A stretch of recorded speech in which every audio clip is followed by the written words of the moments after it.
Hi everyone, my name is Sarah Wotis. I'm a senior machine learning engineer here at Currence, and welcome to a series of videos where we talk about data, AI, and everything behind the scenes here. Today we're going to be talking to you about evals, which is how Currence and a lot of other people quality assure their data. First, I want to take a look back at our first video, which talked about the enrichment agent.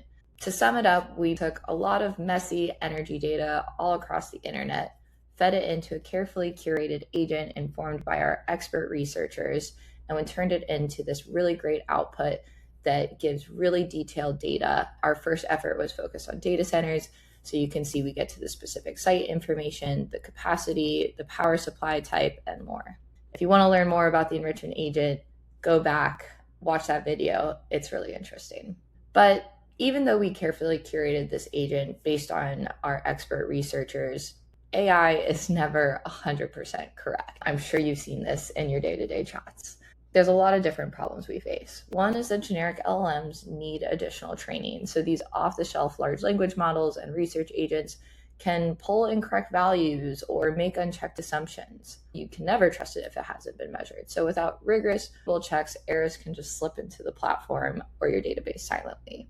Every field, though, has a different bar, so accuracy looks different across the board. For data centers, capacity within 5% is pretty reliable, whereas coordinates should be down to the specific street or lot so that we can accurately get satellite imagery, we can accurately see what the closest substation and transmission lines are. And lastly, energy finance can't run on guesses. So these lenders and developers need accurate data if they're going to be making these billion-dollar investments in infrastructure and procurement. The solution, evals.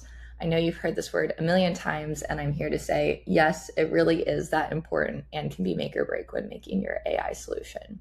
So evals are just human-led evaluation harnesses, where you measure every field against a human verified answer within a sample, and you iterate until that accuracy clears a certain bar. And then for us, we're only shipping the data that we trust. So the step one, measure, scoring everything. Step two, iterate. Make sure that you're tuning prompts, testing out different models until you get to that accuracy threshold. And lastly, we're gating. So we're only shipping data that we are extra confident in. To go a little bit further into how this really works, it's basically a continuous loop.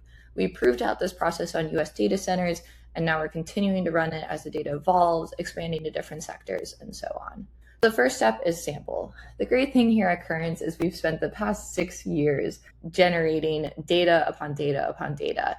So for us, we have a really good base to pull a representative sample across all different stages of data centers, regions, sizes.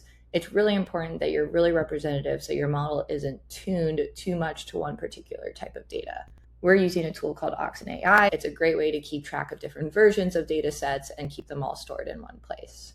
After we get this golden sample, which is what it's often called, we then feed it to our human QA team. So pictured here is Paula. She's one of our expert researchers, and she's been leading the team that's confirming that within that sample, every field is accurate. That's extremely important because this is what you're basing all of your iterations on. Next, we're sending to that enrichment agent and saying, please generate all the values that we need. Then we're comparing those human QA values to the enrichment agent generated values, and we're iterating. We use a tool called LangFuse to keep track of all of these different iterations, testing if we use different prompts, if we use different tools, if we use a different large language model. We're continuing to iterate until 95% of those rows are matching. After that, we send it to a step of calibration. I'll talk about this more in just a second because this is the way that you take it from just being an eval to being your production system. And basically, we want to make sure that confidence, so how confident we are in the answer being right, is really lined with accuracy so that we can scale.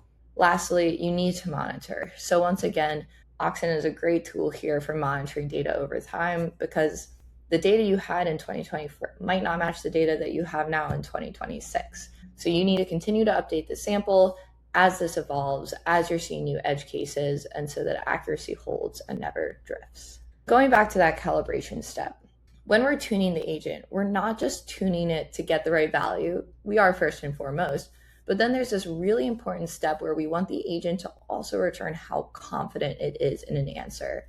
That can be a mix between LLMs as a judge, where we have a different model come in and say how confident it is in the answer based on the provided data. And it can also be human curated. If you see these red flags or warning signs, bump down the confidence a bit. We're tuning those things so that way low confidence also lines up with low accuracy. And then we're setting a cutoff. Above the cutoff means that we are really confident this data is right. We can ship it directly and keep that data as up to date as possible. Below the cutoff, we want to make sure to route that to a human first so that they can check it and quality assure it. So we're always having that human look on data that the agent isn't so confident in. While it's a little bit slower and a little bit less automated to get it to the platform, it means that we're always getting trustworthy data on the platform and we're never resting our data quality on luck. And then lastly, we really need the right bar for the right data. So, different stages of data earn different scrutiny. And on our platform, we want to be explicit about which is which. So we have our tier 1 data, which is that gold standard data with deep knowledge and insights attached. So these are the ones that are generated by people like Paula, our expert researchers, and they're getting every little bit, they're writing their own insights on it, etc. Next, we have tier 2. Tier 2 is that human in the loop data. So it's agent enriched, or it could also be submitted by clients. It could be internally requested data, but all of it exceeds our confidence threshold or has a human stamped approval. So we're really confident in our tier 2 data. Lastly, we have this tier 3 data, AI generated at scale data.